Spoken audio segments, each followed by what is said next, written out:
In today's video, I'm going to talk to you about finishing up your pieces and what clasps would work great for your jewelry pieces. So let's get started.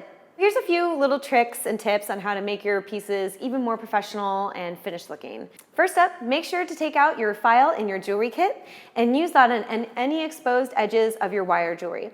It's going to be way more professional, and it's also going to be smooth to the touch, just in case if any wires pop out or anything like that, no one's going to get hurt. Next up, make sure that all your jump rings are super strong and super close together. We don't want any gaps in the jump rings. It's going to become undone and everything's going to fall apart. So always take the time to really push down with your jewelry clamps and make sure that everything is super tight and ready to be worn.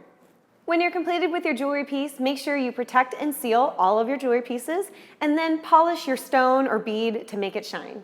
So now let's talk about the best way to close your jewelry piece. There's a bunch of different options, so take the time to figure out which one would work best for your piece, your style, and your customers if you decide to sell your items. In this video, we're going to talk a little bit about clasps and any fasteners that you may encounter on your jewelry making experience. There's a ton out there, and some of them work best for bracelets, some of them work best for necklaces and earrings. There's a lot to cover, so let's get started. So as I mentioned a little bit earlier, this video is going to be all about all the different kinds of clasps we got. And the first one we're going to talk about is the tube bar clasp. And what is that? Well, it looks like a tube and it looks like a bar. And when you take it apart, you can make a really secure and elegant fastener. And this works really well for multiple chain jewelry pieces because it has little holes on the side that you can connect all your different wires around perfectly. The next one is a little bit more alternative kind of way. It's just using a high quality ribbon.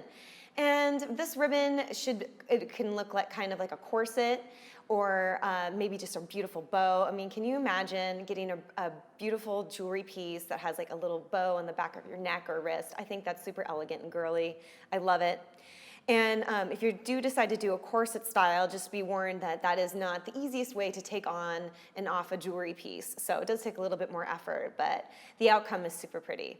Next up is something called the beaded beads, and I know that sounds silly and redundant, but actually what that is, it's a larger bead, and artisans known as bead weavers will attach tiny little beads all over it, making really unique styles and patterns all over this little bead. So when you attach it to the end of your jewelry piece, you have something super pretty, and it's not just, you know, a little throwaway piece of your jewelry. It really makes its statement.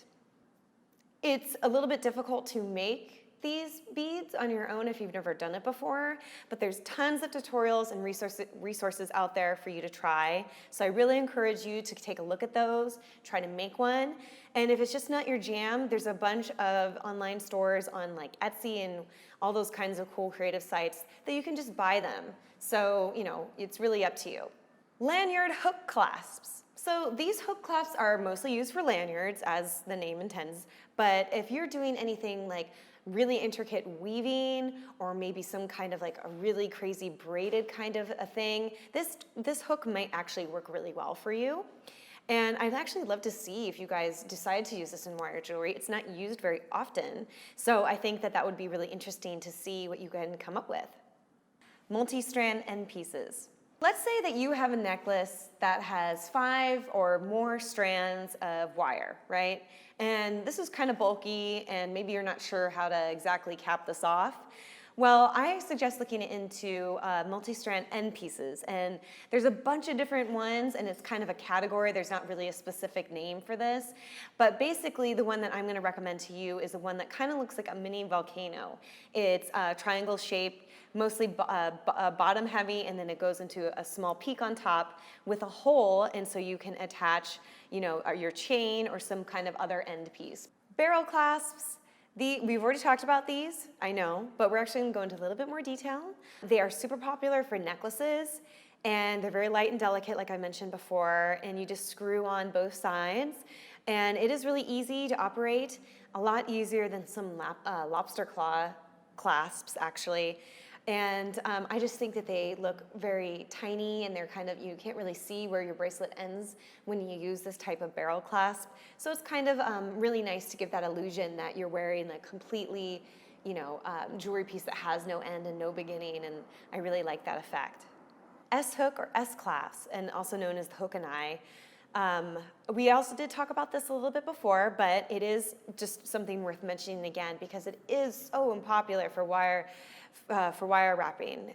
A lot of wire wrappers make their own S-hooks. It's super easy and I highly recommend it. You'll see it a lot of places, so if that kind of makes you feel like you don't want to use it because it's kind of oversaturated, just, that's something to think about. But I do think it's really easy and people use it a lot for a reason. Next up is our box clasp. And the box clasp is a really simple system, and when you squeeze it down, a lever pops out, so that's kind of cool. I kind of find those a little bit hard to work with personally for my stuff, but you are totally welcome to try it, and it is a little bit more old-fashioned and very elegant looking. I think it kind of looks like a mini jewelry box, actually, and a lot of them have like a unique little design on top or something like that.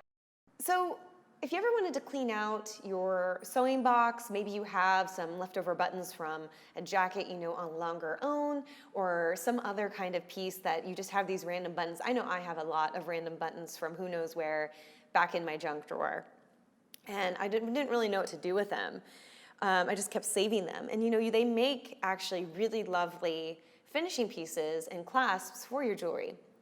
And they kind of give a unique personality because I know I right now in my junk drawer, I don't really have two of a kind of a button. Some of them are bigger, colored, smaller, beaded, and all that kind of cool stuff. So that's really fun to play around, and also kind of like an upcycling element to your wire jewelry that will be really cool to add. Toggle clasps. Typically, toggle clasps are kind of fancier, more statement making. They're kind of bigger clasps than any other type of the clasp that we talked about so far.